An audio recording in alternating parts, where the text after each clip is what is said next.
시청자 여러분 안녕하십니까. 설용수 방송 시작합니다. 오늘은 2월 24일입니다. 벌써 입춘도 지나고 봄 기운이 완연한데 날씨가 이 나라 전국만큼이나 쌀쌀해서 오늘 또 상당히 추운 날이라고 생각이 됩니다. 이제 조금 더 풀려서 봄이 다가오고 있다니까 옛날 어르신들 말씀에 참 봄이 와도 봄 같지 않다는 출래 불사춘이요 이런 얘기도 있습니다. 오늘은 정말 그동안에 논란의 대상이 섰던 중국, 우리에게 어떤 나라인가 이런 주제를 한번 다뤄봤습니다. 우리는 항상 과거를 잘 잃어버리는 그런 기억력을 되살리지 못하는 국민인 것이 사실입니다. 과거란 우리 역사 속에서 미래를 예측해가는 가장 중요한 기본인데 과거를 잃어버리니까 미래가 어두워진다 그런 얘기입니다. 우리는 뭐 너무 많은 시간이 필요한 주제입니다만은 일단 간략하게 중국과 조선과의 관계를 먼저 말씀드리지 않을 수 없습니다. 태조 이생각의 나라를 세울 때 중국으로부터 대단히 큰 요즘 말로 은사를 입은 거죠. 그것이 바로 조선이라는 국호를 중국이 줬다는 겁니다. 그나마 그때도 중국 사람들은 고도의 전략적 개념을 가졌을 겁니다. 지금도 그들은 대한민국의 건국을 기자조선으로부터 보는 겁니다. 기자가 중국 사람이란 겁니다. 우리는 당군으로부터 보는데, 그러니까 기자가 썼던 조선을 이어가라 그런 뜻에서 조선이라는 국호를 이성거에게 내주고,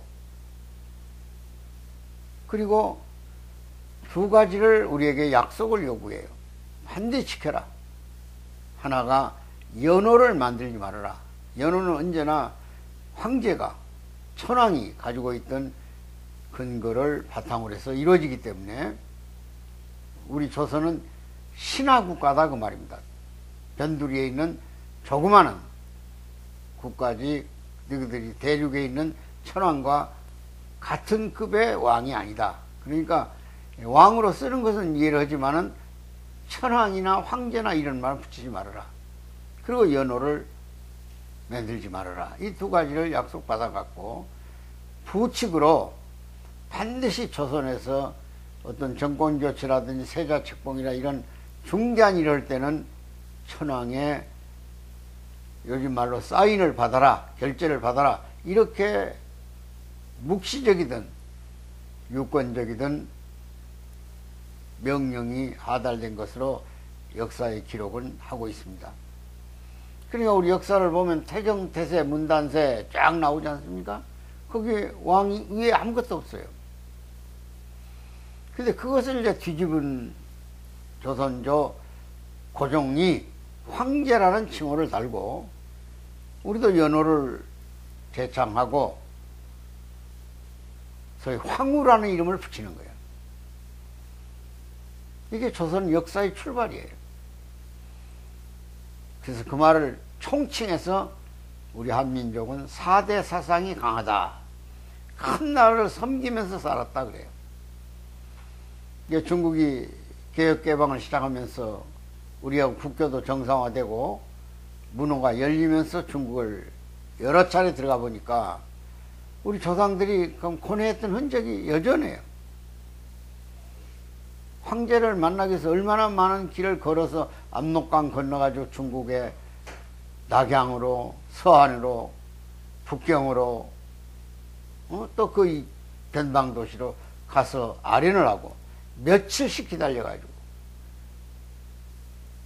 황제 용안을 보살피고 우리의 중대한 사항들을 황제로부터 선결제를 받아가지고 또 수백리 수천리 길을 돌아오는 그런 비극적 사안이 있었어요. 그리고 중국은 저희들의 제후국가니까 그 뜨거면 이 서대문에 있는 모화관에다가 그들의 특사를 보내요. 보내서 우리 한국에 대해서 나무랄 거 나무라고, 또 조공받아갈 거 받아가고, 별의별로 뭐 인삼을 시작해서 비단까지 모두, 또는 중요한 말이라든 이런 것을 헌납받아가지고 가지고 가는 거예요. 본국으로. 이러면 전부 다 황제의 비율을 맞추겠다는 거죠. 참 조선조 500년 역사 속에서 우리는 4대 이소라고는 적은 나라가 큰 나라를 받들어 섬기는 역사적 순환 속에서 숨을 쉬고 살아왔습니다. 그래서 서재필 박사가 미국에 가서 독립운동을 하고 이 서대문에다가 조선 최초로 독립문을 세웁니다. 중국으로 또 독립했다 그 말이야. 우린 독립하면 일본으로부터만 독립한 줄 아는데 중국으로부터 독립했다는 사실을 알아야 됩니다. 참 그 이전에 고려의 거란군들이 수십 번 공격을 하고 우리를 괴롭혔던 30년 전쟁, 10년 전쟁 많이 있었죠. 다 대륙의 행포한 흉노족들이 우리를 괴롭힌 건 사실이에요. 그러니까 우리는 영토를 중국의 연영성, 흑룡강성 일대까지 가지고 있다. 금나라다. 우리가 영향력을 줬던 영토 아닙니까? 그러다가 간도로 밀려서 또다시 밀려서 지금 반도로 와 있는 거예요. 이게 우리가 이름하여 한반도고 조선반도 옛날에. 근데 근세 와서는 어느 날 간도가 사라져버려요. 일본놈이 대륙 진출의 꿈을 갖고 중국을 진출하기 위해서는 조선을 건너가서 그 철도도 그래서 놓은 거예요. 일본 사람들이. 중국 본토를 들어가서 자원을 끌어내고 그 나라를 지배해 보겠다는 일본의 간교한 책략 정책이 내선일치라는 이름을 붙여가면서 우리나라의 고유한 영토였던 간도 지방을 청나라에게 활해해 버려요. 그러니까 아마 1909년쯤 됐을 겁니다. 간도는 청나라 땅이다 이래 버려요. 그러나 누구도 우리는 이미 1905년 을사 늑약을 통해서 외교권이 박탈당해 버렸기 때문에 군사권도 없으니까 저항할 수가 없어요. 10년에 합병되고. 그러더니 갑자기 1931년 중일전쟁을 일으키면서 일본이 중국을 공격하고 간도협약은 무효라고 그래버려요. 그럼 원래 조선 땅인데 일본들이 임의로 우리 애교권도 없는데 청나라에다 활해해 줘버리더니 간도조약은 무효다. 그러니까 주인이 없어져 버려요. 간도에. 우리 일본 식민지가 됐고. 그래서 거기다 세운 것이 마지막 만주국이라는 거. 만주국. 일본이 대륙과 반도를 연결하는 국가를 세운 것이 간도국가예요. 만주국. 그게 부의가 나오는 거예요. 이름하여 청나라의 왕통을 계승한 황제권을 계승한 국가를 세워서 왕손을 세워서 일본의 위임통치, 식민통치를 하고 대륙 진출을 통해서 동남아 일대를 장악해 갔던 거예요. 참 비극적인 역사적 얘기죠. 근데 지금 오늘 중국에 건재하고 있는 시진핑 정부, 중국 공산당 정부는 언제 성립됐냐? 수많은 내전 속에서 중국의 국민당 정부, 장개석이 손문을 이어서 장개치가 이어가던 국민당 정부, 주로 군벌들이 정치에 시작을 했죠. 향황량이나 그 많은 군벌들이. 그리고 1917년 소련에서 레닌 혁명이 일어났죠.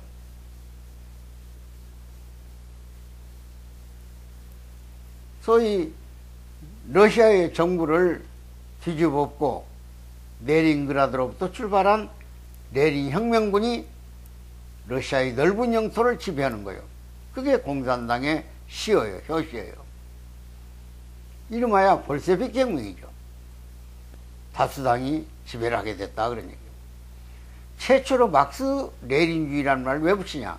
막스가 이론을 제시했고 프롤레타리아트라는 개념을, 그리고 레닌이 혁명에 성공했다. 그래서 마르크스 레닌주의, 막스 레닌주의 그러는 거예요. 그런데 중국은 21년에 공산당이 창당됐어요. 그래서 지금 공산당 100년을 노래하고 있는 거예요, 중국은.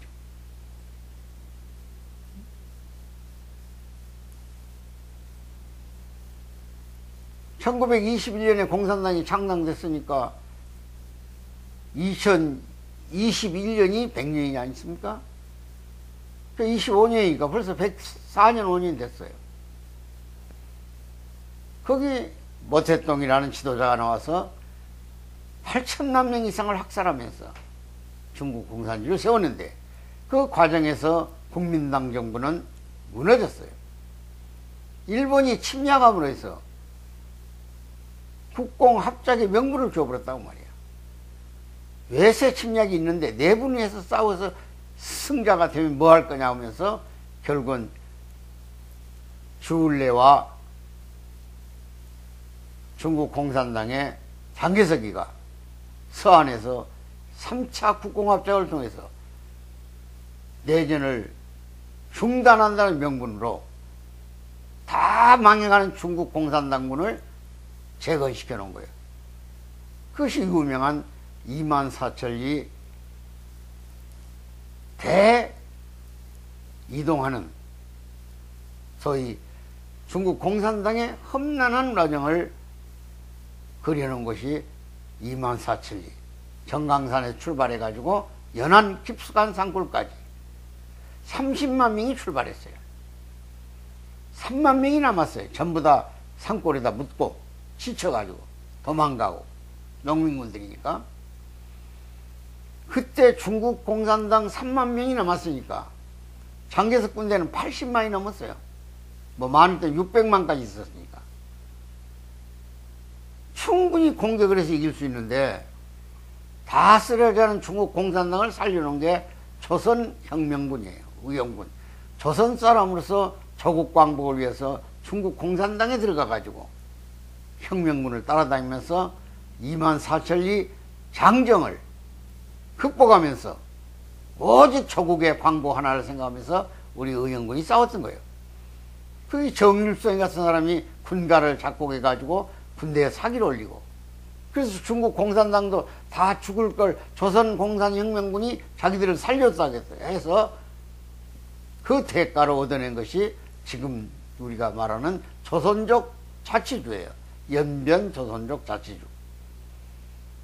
얼마나 중국 공산당이 감동을 했고 주울레가 감동을 했으면 해방도 돼. 중국 공산당이 완전히 승리해서 중국 공산국가를 만들기 전에, 그러니까 1949년 10월 1일이 중국 공산당 소위 창건일 아닙니까? 그런데 그 이전에 1년 전에 연변에다 종합제약을 허가했어요. 조선족의 공로를 인정한 거죠. 그 중국의 동북지방에 가면 항일 빨치산 출신들이 일본과 싸우는 데는 앞장섰지만 국민당 정부가 싸우는데 앞장서 가지고 굉장히 혁혁한 공로를 세웠다고 해서 혁명비를 많이 줘놨어요. 이렇게 긴 역사를 설명할 수는 없습니다만, 지금 시진핑 정권은 마오쩌둥 정권에, 그러니까 모택동 정권의 연장선상에 있어요. 여러분 너무 기억에 잘 알지 않습니까? 중국이 78년부터 소위 개혁개방이라는 걸 들고 나와요. 그때 들고 나온 등소평의 이론이 흑묘 백묘 이론이야. 고양이가 겁냐 희냐 따지지 마라. 쥐 잡으면 된다. 이름하여 실용주의라는 거예요. 중국은 그때 변색을 해요. 고양이만 잡으면, 쥐만 잡으면 된다 그런 얘기죠. 그래가지고 중국의 본격적 개혁 개방이 시작되는 겁니다. 개혁, 내부의 변화죠. 개방, 국제적 변화죠. 그리고 60년대 이미 중소 간에 벌어진 국경 때문에 중소 간에는 원수 국가처럼 인정됐고, 거기서 검증이 끝난 것이 공산주의가 세계성을 갖지 못했다. 민족 국가를 뛰어넘을 수 없다. 중국하고 러시아는 족속이 달라요. 물론 중국은 소수민족이 한 55개 있습니다. 한족 제외하고. 러시아에도 수많은 민족이 살아요. 슬라브족부터 시작해서.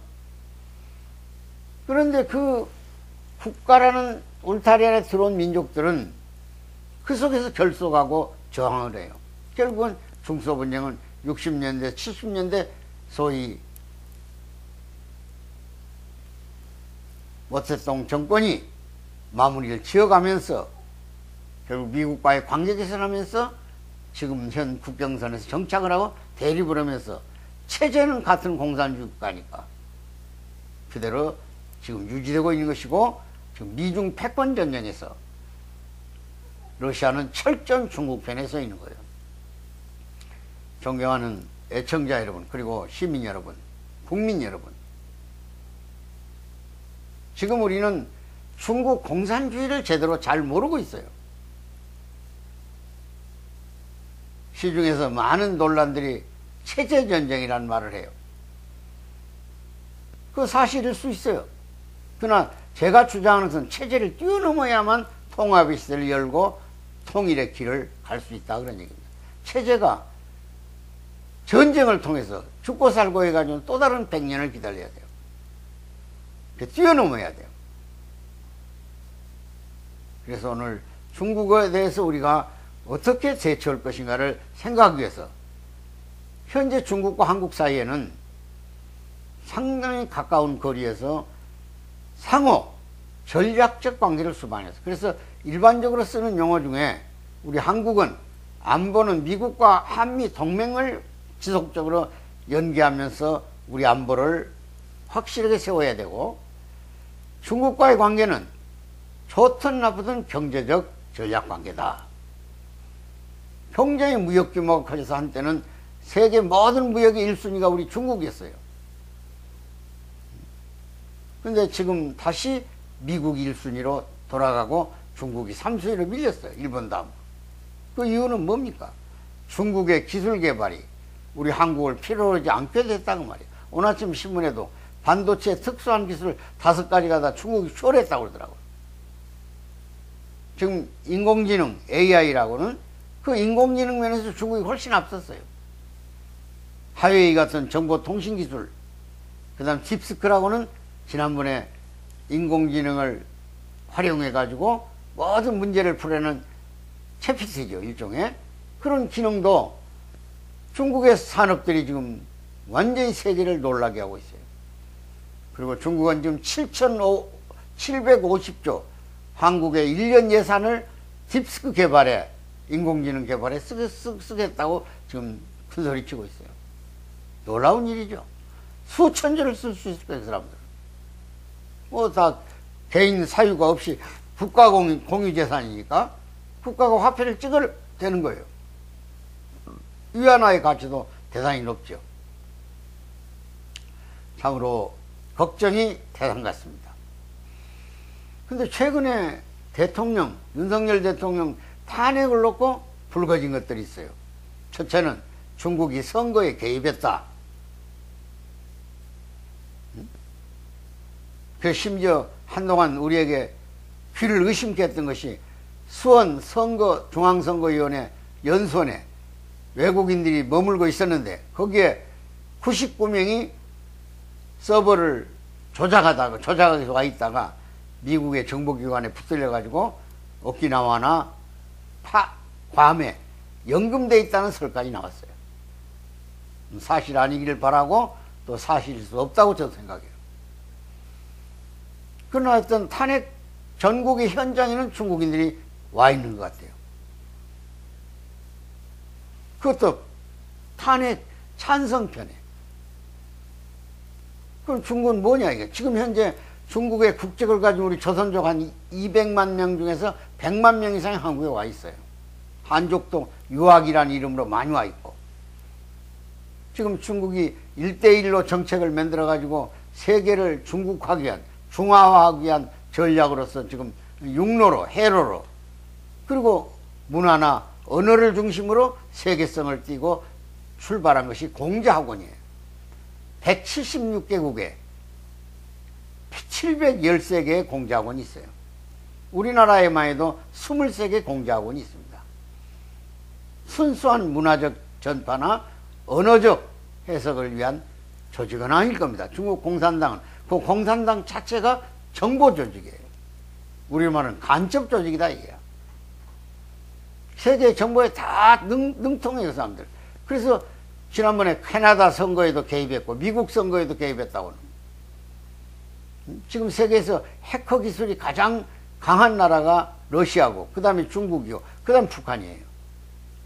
고도의 그런 컴퓨터 조작 기술을 가지고 있어요. 그러니까 선거에서 자기에게 유리한 정권을 만들어내려고 노력하는 것은 그것도 외교의 목표가 되는 국가이익이에요. 외교는 왜 합니까? 자국의 이익을 쟁취하기 위해서 하는 거 아닙니까? 손해 안 날라고. 그러니까 그런 정보 조직을 문화라는 이름으로 침투해가지고 얼마든지 들을 수 있어요. 지난 그 문재인 선거 때 트루킹 사건이라는 것이 있었습니까? 그 바로 댓글 사건이야. SNS라는 그 세계 여론, 소위 여론을 형성해서 사유화하고 집단화하고 그것을 이데올로기하는 그런 논리적, 체계적 어떤 방법이 아니더라도 그들의 전략이랑은 무궁무진합니다. 중국 공산당은 약 9천만 명입니다. 인구는 14억이고 우리 영토의 남북한을 합치면 50배, 남쪽만 딱 중국과 비교하면 영토가 한 50대 1이에요. 이렇게 거대한 나라에 흡수당하는 것은 일도 없어요. 뭐 지난번에 미국의 항공모함을 중국 학생이 촬영하다 적발된 사건으로부터, 그 다음에 우리가 미군이 사드를 성주에다 배치할 때 얼마나 많은 우리 한국에 대한 경계를 중국이 세웠습니까? 압력을 넣은 거죠. 한학령, 우리 문화적인 모든 소지를 차단해버렸어요. 드라마라든지 뭐 각종 음악이라 이런 것을 전부 다 차단했다고 말이에요. 그리고 우리 경제, 그때 가장 피해를 입은 기업이 롯데그룹이에요. 많은 이마트 같은 그런 큰 상점을, 백화점을 문 닫고, 또 명동거리에 얼마나 중국인들이 많이 집단으로 왔습니까? 그거 쌀랑해졌어요. 우리 한참 나가던 화장품이 팔로가 없어질 만큼 비참해졌어요. 그러니까 우리가 중국을 과연 그렇게 방치할 나라는 아닌 거예요. 거듭 말씀드립니다.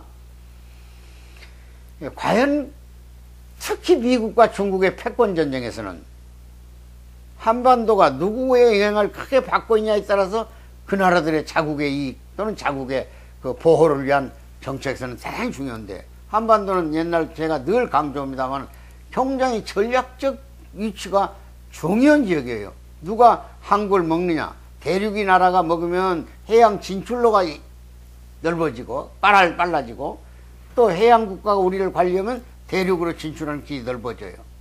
그럼 미중이 바로 그 싸움을 하고 있는 거예요. 그러니까 우리 전략적 가치, 거기다 지정학적 가치, 정치적 가치가 있다 이게. 어떤 체제를 가진 나라가 집권하냐에 따라 미국의 유리냐 중국의 유리냐 이렇게 판단할 수가 있는 거예요. 지금 제주도 같은 데 가면은 제주도에 뭐 3분의 1이 중국 사람들 손에 넘어갔다. 그거는 무비자로 오는 공항이 있잖아요. 제주공항은. 그러니까 얼마나 와서 자기들의 집처럼 지내다 가기도 하고, 콘도니 뭐 리조트니 다 지금 거의 장악을 했어요. 그동안에 우리 지난 문재인 정부가 중국인에게 많은 정말 혜택을 주었어요. 금융 혜택이라든지 또 심지어 의료보험 혜택이라든지 또 지방선거의 선거권이라든지 이런 걸 다 주었어요. 그리고 원자력 탈원전할 때 그 대처 전력으로 생각해낸 것이 재생에너지, 친환경 에너지라고는 이름하여 태양광 발전이에요. 지금 신안 앞바다에 참 해상 풍력 발전기라든지 그 다음에 바다를 덮고 있는 태양광이라든지 중국 일대 막 평야지에 깔려 있는 모든 재생에너지 시설들은 중국에 수입한 겁니다. 그런 혜택을 많이 줬어요. 엄청난 융자를 줬어요. 한국 사람이 아파트 살 때 얻어내는 융자만큼 이상의 융자를 줬다 이게. 의료 혜택도 4천억 이상이 중국 일행에 나가요. 1년에. 그러면 이런 것들을 가중하게 인정해. 그렇다고 해서 중국이 우리 교민들에게 어떤 혜택을 줍니까? 중국에 산다 해서 우리 교민들이? 우리 한국 사람들이? 철저하게 배제해요. 그 중에 대표적인 것이 이번에 법안 중에서 그렇게 많이 국민이 원하고 있어도 그것을 막고 있는 것이 간첩법이라는 간첩법. 외국인도 간첩의 범위에 들어갈 수 있고, 간첩이라는 것은 국방에 대한 정보만을 수집하고 또 내란을 선동하고 지하조직을 통해서 혁명국을 만들고 이것이 아니에요. 지금 중요한 반도체 전쟁이잖아요. 근데 처벌하기가 그렇게 간첩법을 적용 안 하면, 얼마 전에 삼성전자에 이사 하나 오고 연구원 2사람이 주동이 돼가지고 우리 아주 20나노 이상의 초반도체 기술을 한국 돈으로 4조 3천억 아치를 빼다가 중국에다 공장을 세워서 중국의 반도체 기술을 향상시켰다 이게. 차후에 100조가 넘어간다. 100조가 지금 생산효과로 보면. 근데 그걸 처벌할 수가 없어요. 우리 기술자를 멀리 빼내가지고 최고의 대우를 해주면서 그 나라에다 반도체 공장을 세워서 우리 기술과 대결하는 오히려 뛰어넘는 그런 공장을 세운 데 대해서 간첩죄 적용을 못한다고 말이에요. 이게 바로 의회가 의회 독재를 할 줄만 알았지 국가 발전에 기여하지 못했다는 점이 바로 그 점이에요. 의도적으로 그랬는지 어떤 사정이 있는지 저는 잘 모르겠어요. 그러니까 우리가 점점 순수한 경제적 관계를 정치적 관계로, 심지어 우리 한국을 어떤 수단이든 정치적 영향을 주어가지고 자기들이 유리한 권력을 만들어내려고 노력할 것은 너무 당연하다 이게. 그래서 이제부터 우리가 좀 더 경계를 해야 돼요. 우리가 수천 년 동안 중국의 영향력 밑에서 정치적 독립을 못했지만 이제는 4대 이소가 아니에요. 2대 사소예요. 한 나라도 적은 나라를 섬길수록 뛰어난 우리의 체질과 문화적 소양, 그리고 우리 민주적 가치, 자유에 대한 가치를 철저히 지키면서 공산 중국과 눈을 부릅뜨고 추워도 나라 팔아먹는 행위, 나라가 저절로 넘어가게 하는 행위, 이런 일이 없어야 돼요. 대등한 입장에서, 동반자 입장에서 필요에 따라 주고받는 그런 국제관계의 정도를 우리가 세워나갈 필요가 있다 이거야. 그리고 중국은 더 이상 한국의 정치에 개입하지 말고 여론을 오도하는 사이버 공격 또는 여론 조작을 위해서 계속 헛정보를 보내고 또 우리의 군사시설이나 이런 것들을 촬영해다 자국으로 가져가고 반도체 기술을 빼내게 하고 이런 이웃 간의 관계가 있어서는 절대적으로 안 된다. 그건 지난날 수없이 당했던 일들이에요. 이 점을 오늘 걱정해서 여러분들에게 간곡히 부탁합니다. 4대 이소 안 된다. 적은 나라가 큰 나라 섬길 필요 없어요. 대등한 외교관계를 통해서 우리의 자존심과 국권을 손실당하지 않도록 우리 국민이 누릅뜨고 경계하고 전략적 가치가 있는 것에 대해서는 상호 보완을 해서 서로 교류를 해가지만 결코 나라를 망가칠 만큼 위험한 일에는 우리 국민 스스로가 뛰어들지 않아야 되겠다고 말이에요. 그래서 우리의 독창적인 문화, 우리의 창조적인 문화, 그 역량을 키워서 우리는 결코 평화 통일을 해야만 자원의 효율적 순환이 되는 거예요. 우리의 기술과 자본이 늘 북한의 자원과 노동을 만나서